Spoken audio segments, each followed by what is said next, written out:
বাবা মাটা তোমার, আমার কিন্তু নয়। তাই সব দায়িত্ব আমায় নিতে হবে। হ্যালো এভরিওয়ান, শুভ সকাল। আমি আছি আপনাদের সাথে। আমি আঁকি বন্যা।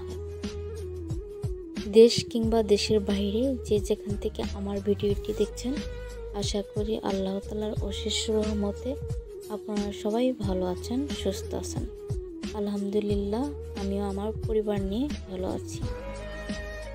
প্রতিদিনের নিয়ে আজকে এক নতুন ভিডিও নিয়ে হাজির হলাম। যদি ভিডিওটি ভালো লেগে থাকে প্লিজ একটি লাইক দিতে ভুলবেন না।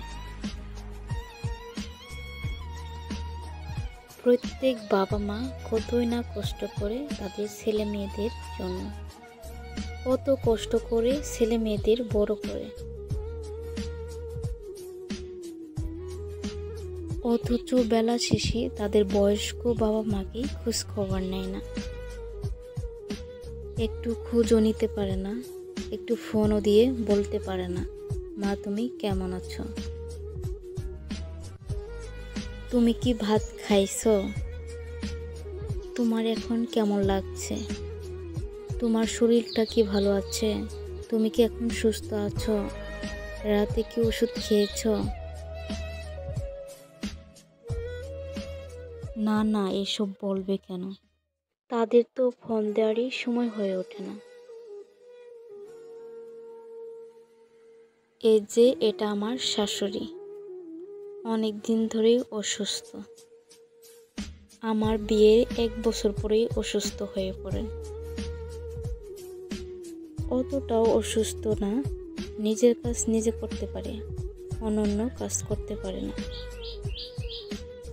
সব সময় মন খারাপ করে বসে থাকে। যখন একটু মন ভালো থাকে তখন আমার ছেলের সাথে একটু খেলাধুলা করে। আমাদের অতটা মাংস কেনা হয় না, বেশিরভাগ মাছ কেনা হয়। প্রতিদিন কিন্তু মাছ অতটা ভালো লাগে না, তাই আমার শ্বশুরকে বললাম একটু শাক রান্না করি। তাই শাক তুলতে গেলাম। শাক আমাদের কিনতে হয় না, বাড়ির আশপাশ থেকে শাক আমরা তুলে থাকি। কয়েকদিন আগেই ধান লাগান শেষ হয়েছে, এর মধ্যেই ধান গাছগুলো অনেক বড় হয়ে গেছে। ধান গাছের আইল দিয়ে নতুন নতুন শাক বের হয়েছে। শাকগুলো দেখতে খুব সুন্দর ছিল, টাটকা ছিল। শাক তুলতে খুব ভালো লাগলো। শাক তুলে এনে দেখলাম আমার শ্বশুর বাজার নিয়ে চলে আসছে। আমার শ্বশুর বলল বাজার থেকে মাছ আনছি। রান্না করার জন্য মাছ আর তরকারি কেটে নিলাম। এক শাক দিয়ে তো আর হবে না, এই জন্য মাছ রান্না করলাম।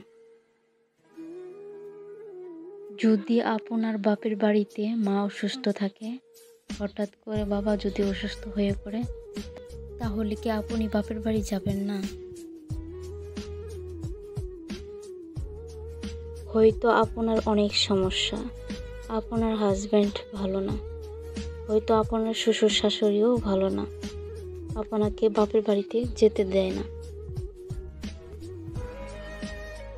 কিংবা আমার মতো শাশুড়িও অসুস্থ, শ্বশুরও অসুস্থ, তাই বলে কি আপনি বাপের বাড়ি যাবেন না? নিশ্চয়ই যাবেন। হোক না সময়টা অনেক কম, তাও তো একটু বাবা মার মুখটা দেখতে পাবেন।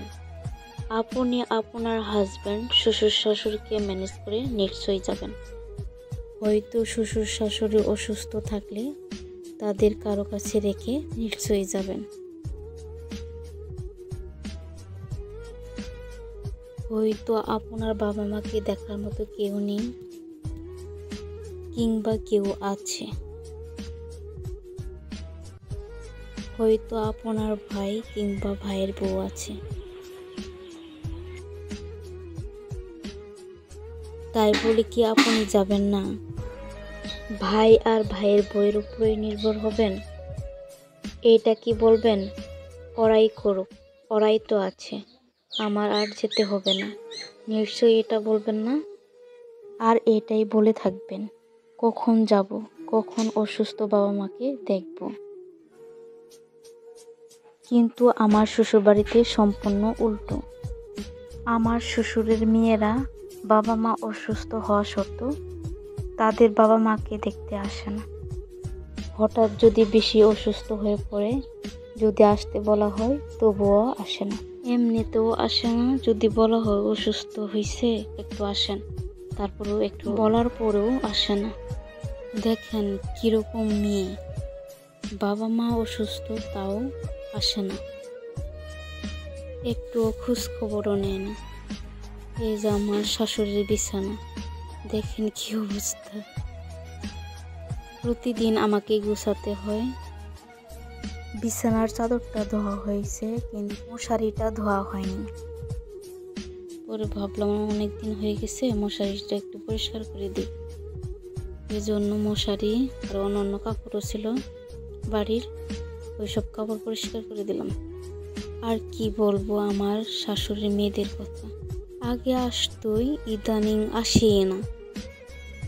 ধরি ওদের বাড়িতে সমস্যা থাকতেই পারে, তাই বলে কি মাসেও একবারও আসা যাবে না? 6 মাস পর পর তো আসবে, তাও আসে না। এর মধ্যে আমার শ্বশুর অসুস্থ হয়ে পড়েছিল, ফোন দেওয়ার পরেও আসেনি। তাহলে বুঝেন আমার শ্বশুরের মেয়েদের কি অবস্থা। কি আর বলবো, না আসতে পারলে তো একটু ফোন দিয়ে শুনবে বাপের কি অবস্থা, বাবা মার কি অবস্থা। একটু ফোনও পর্যন্ত দেয় না। মাসের পর মাস হয়ে যায়, বছরের পর বছর হয়ে যায়, তাও একটু খোঁজ খবরও নেয় না, ফোনও দেয় না। হয়তো আপনারা বলবেন আমি ভালো না এই জন্য আসে না। যদি আমি ভালো না হই তাহলে তো ওদের আরও আসতে হবে, কারণ ছেলের বউ ভালো না, তাহলে তো আরও বেশি বেশি খোঁজ খবর নেওয়া উচিত। এই জন্য তো বেশি বেশি খোঁজ খবর নিতে হবে, কারণ ভাই বউ ভালো না, তাহলে বাবা মাদের কি অবস্থা রাখছে, এই জন্য বেশি বেশি ওদের আসা উচিত। সমাজে বেশিরভাগ কিন্তু ছেলে আর ছেলের বউ কিন্তু শ্বশুর শাশুড়িকে দেখতে পারে না। মেয়েরাই বেশিরভাগ বাবা মাকে খোঁজ খবর নেয়। কিন্তু আমার শ্বশুরবাড়িতে সম্পূর্ণ আলাদা। ছেলেই খোঁজ খবর নেয়, মেয়েরাই খোঁজ খবর নেয় না। ছেলেকে অবশ্য তো নিতেই হবে, আমাকেও নিতে হবে, কিন্তু একা একা সব করা সম্ভব নয়। আর আমার হাজব্যান্ডও বাড়িতে থাকে না। যদি মাঝে মাঝে আমার শ্বশুরের মেয়েরা আসতো তাহলে অনেক সুবিধা হতো, হয়তো তাদের বাবা মা একটু খুশি থাকতো, তাদের মনটা একটু ভালো হতো। আর আপনারাই বলেন, মেয়ে আর ছেলের বউ কি এক হয়? যদি তাদের মেয়েরা আসতো তাদের একটু হলেও ভালো লাগতো। কি আর বলবো, এমনিতেও খোঁজ খবর নেয় না, আবার অসুস্থর কথা বললেও আসে না। তাহলে বুঝেন এরা কিরকম মেয়ে। হয়তো এসব কথা শুনে কেউ কেউ হয়তো অনেক কিছু বলবেন, কিন্তু আমাদের সমাজে এরকম আরও মানুষ আছে। বাবা মাদের অসময়ে ছেলে মেয়েরা খোঁজ খবর নেয় না। আমার ননাসরা যদি মাঝে মাঝে আসতো তাহলে আমারও সুবিধা হতো, তাদের বাবা মাও খুশি থাকতো। আর আপনারা তো বুঝেনি, বাড়িতে কোনো অসুস্থ মানুষ থাকলে তাদের কি অবস্থা হয়। আপনারা মাঝে মাঝে বাবা মাকে খোঁজ খবর নেন। তাই ওইসব শাশুড়ির মেয়েদের একটি কথাই বলবো, বাবা মাকে যে যে দেখশন করে তাদের একটু সাপোর্ট দেন, তাদের একটু ভালোবাসা দেন, তাদের একটু সুযোগ দেন। তাকে ভালোবাসলেই না, তবেই না আপনার বাবা মাকে ভালোবাসবে।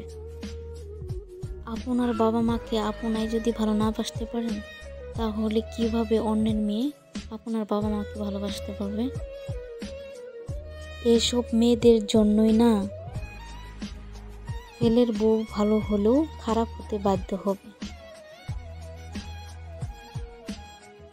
আজকের মতো এখানেই শেষ করছি। আমার জন্য দোয়া করবেন, আমি যেন শ্বশুর শাশুড়িকে ভালোবাসতে পারি। আল্লাহ হাফেজ।